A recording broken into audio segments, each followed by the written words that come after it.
before we get into the action, I want to say thank you to the sponsor of today's video, which is Simply Safe, but we'll talk more about that in just a minute. What's up everybody, Silas here. Got something a little bit different for you all this time. I had two sets of footage on my phone, but neither set was really long enough to make a video by itself, so I thought, you know what I'll do? I'll just combine the two together. The first half of this footage is a farm cleanup that we were supposed to do last fall. We went and looked at it all, and I didn't really take an in-depth video because I thought I would take a better video when we came back. I just kind of went through and documented it all on my phone real quick.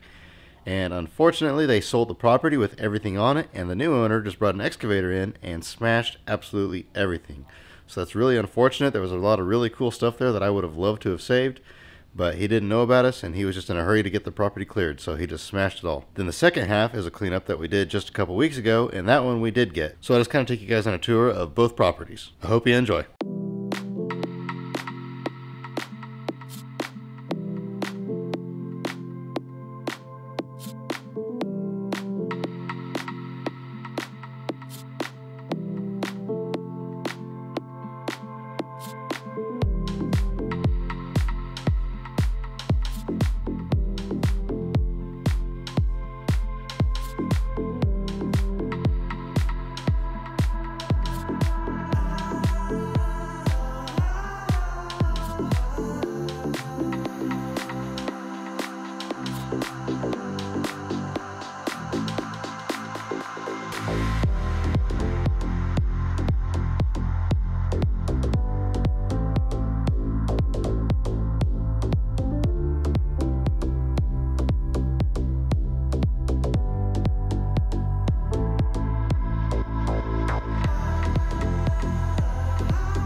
Now, as you guys know, I am gone a lot. I'm always out finding old rusty junk. You never know where I'm going to be. I may be home one day and not the next. I just never know. So how do I keep my family and all my belongings safe? With a security system from SimpliSafe. Their systems are very easy to set up. You go into the device settings on your app, you find the device that you would like to install. It will give you on-screen prompts step by step on exactly what to do to install your device.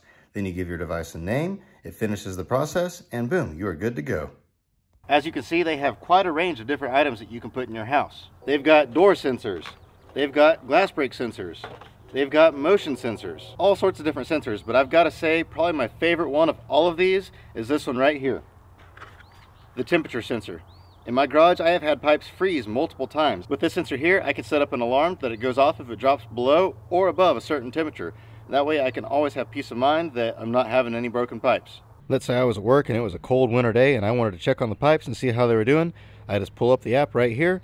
I can check it out and see what the temperature is in the garage right now. Super easy, super convenient. And while we're here, you can see how easy it is to arm your system and to turn it back off with your phone. You can also do it with the keypad, and you can also do it with a little key fob. It was super easy to install. I just stuck it on the wall close to the pipes. I set it up in the app, and now I can get on the app at any point in time and see exactly what the temperature is in my garage. They've got fantastic cameras as well. They've got indoor cameras. They've got outdoor cameras, but my favorite camera by far is the doorbell camera. I order a lot of tools and other valuable items, and so having this at my front door to know when a package has been dropped off, that way I can get there and get it brought inside before somebody else does. And not only do they have fantastic products, but they have fantastic customer service as well. SimpliSafe has a professional monitoring service. They can dispatch police or firefighters to your location in the event of an emergency. If you would like a system for yourself, you can save 20% plus get your first month free right now by going to simplisafe.com/made-from-scratch. I'll put a link in the description below as well, but that's simplisafe.com/made-from-scratch.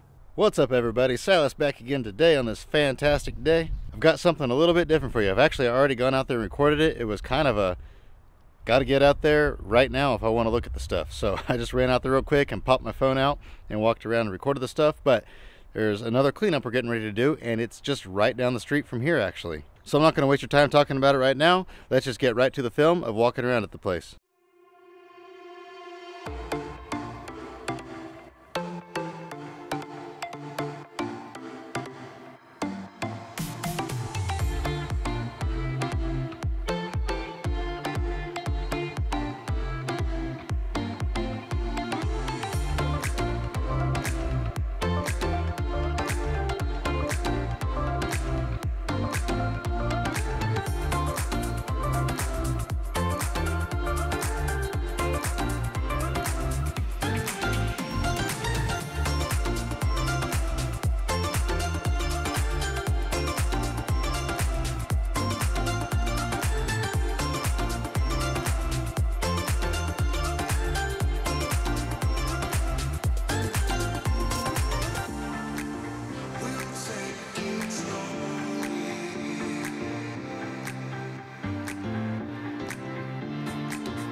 '79 Ford.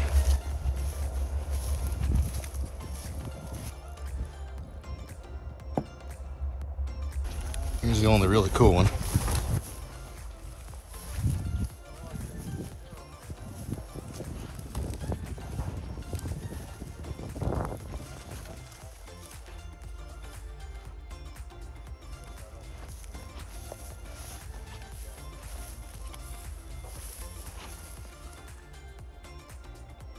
Pretty rough.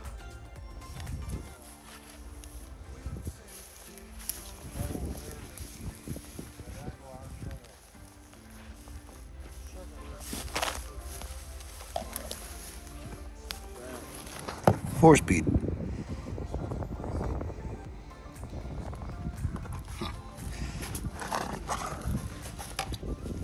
Don't see these too often anymore. Old LTD, just junk. Nothing really good out here, except for that Oldsmobile, but that's not really that good. It's a neat old building. Wonder what they made it out of. Everything out here has been repurposed.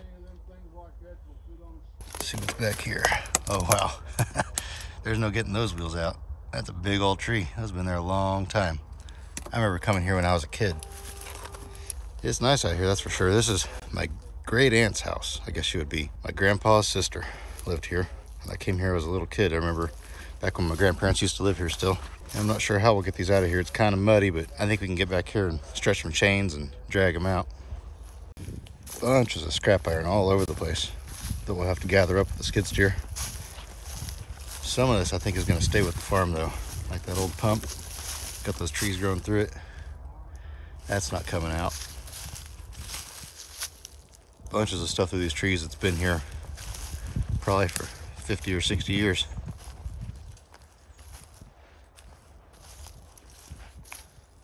Bunch more scrap through here, wheels and tires. We'll pick all that stuff up, get it cleaned up as best we can. This truck will come out easy.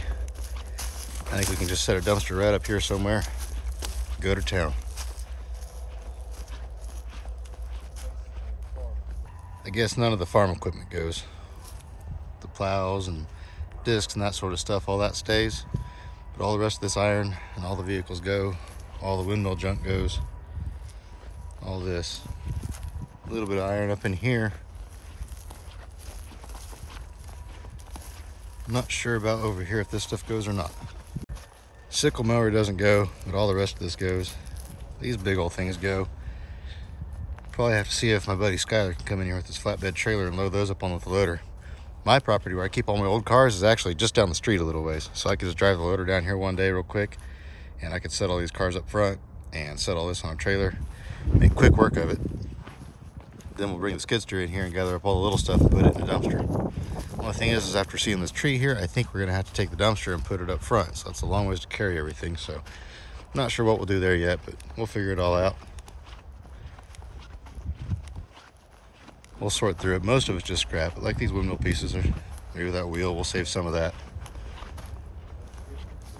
The cars will probably hire somebody to haul those for us real quick since it's just right down the street. They can zip back and forth with their rollback. There's a tow company in town that helps us out.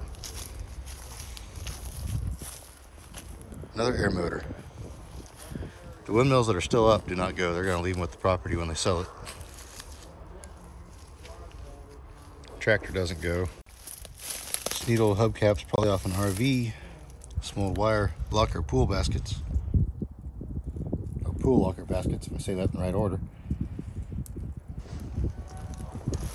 A little bit of scrap scattered around. Buddy bicycle. You hook them both together. That way they ride side by side. That's pretty neat. Got done looking at all that stuff, and now I had to run out here to my place since it was just down the street. Figured I'd run out here real quick. And I come in here, and the guy that rents from me has his nice truck up in the air with his forklift. I don't know what's going on. I think he's changing a tire, but it's just not something you see every day. I picked up the truck I'm driving with the forklift, but this truck isn't quite as nice as that truck. That just kind of struck me as funny when I drove around the corner and saw that. And he watches my videos, so now he's going to see that and he's going to laugh about this.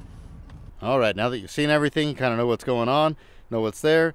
It's looking like probably next Tuesday we're going to move the equipment out there. I'm just going to drive the loader from here down to there. It's, I think, maybe a mile, maybe just a tiny bit over a mile away from here, so not a big deal at all just to drive the loader down there real quick. There are 9 cars and trucks in there, and just piles of iron everywhere. There's those windmill parts that are all tore up. The windmills aren't usable for actually windmills anymore. They're kind of neat. I'll probably hang on to them. I don't know. We'll dig them out and look at them better later. There's a bunch of just scrap iron and stuff like that buried down in the dirt. There's bunches of wheels and tires. If there's not too many of those, we'll throw them in with the iron. If there's too many, I'll have to haul some of those back home. I'm thinking what I'm going to do is I'm going to drive the loader out there first thing Tuesday morning, and I'm going to gather all the cars up and set them up front, and we're going to hire a company to come in and haul them for us out of there, a tow company, just because my dad's so busy with his truck. And if I load them on my trailer, if I haul them over here, I don't have a way of unloading them. So, because the loader from here will be over there. So it would just be a whole lot better if they haul them on the rollback. It's a lot easier to unload them that way. And then I'm going to take the bucket to the loader, and we're just going to drive around, gather up all the scrap iron that's laying around. There's some stuff back in the trees though, so we probably are going to have to go ahead and take the skid steer with the claw on it out there. That way we can grab that stuff out of the trees. Some of the stuff is going to stay on the farm. It's just down in the dirt and down in the trees, and it just got roots growing through it and stumps growing through it, and there's just no way of getting it out of there. I'm thinking we can knock the whole job out in probably 2 days, probably Tuesday and Wednesday. By the end of Wednesday, it'll be done. I might have to go back out and finish it up on Thursday, but I really think we can just get it completely done by the end of Wednesday. I'll make all that its own separate video. I actually wasn't planning on recording today at all. I've had a sinus infection, and you might even be able to tell my eye is still a little bit puffy. I haven't recorded anything for 3 days now, and nothing at all. And I've got some pretty cool old cars and trucks that have come in at the yard. One of them is pretty nice, the rest are to scrap, but you know, I'll record all that next week too. I've got a lot of content I plan on recording next week, so there's going to be all sorts of stuff going on. Just this week, it was been so windy, and then it was hot, and then it was freezing cold, and then it was snowing, and then it was hot again, and it's just been like a roller coaster. And with my sinuses, there was just no way I was going to be able to record, so I didn't even try. So now next week I've got to play catch up and get a bunch recorded. But I'm going to let you all go with that. I hope you enjoyed this one. If you did, please give it a thumbs up. I know a lot of you have been missing the farm cleanup type stuff, and I know this is a really small farm cleanup, but it's the best we got right now, so we're going to get to it. I hope you have an absolutely fantastic rest of your day, and remember to get out there and find an adventure, and we'll see you in a few days.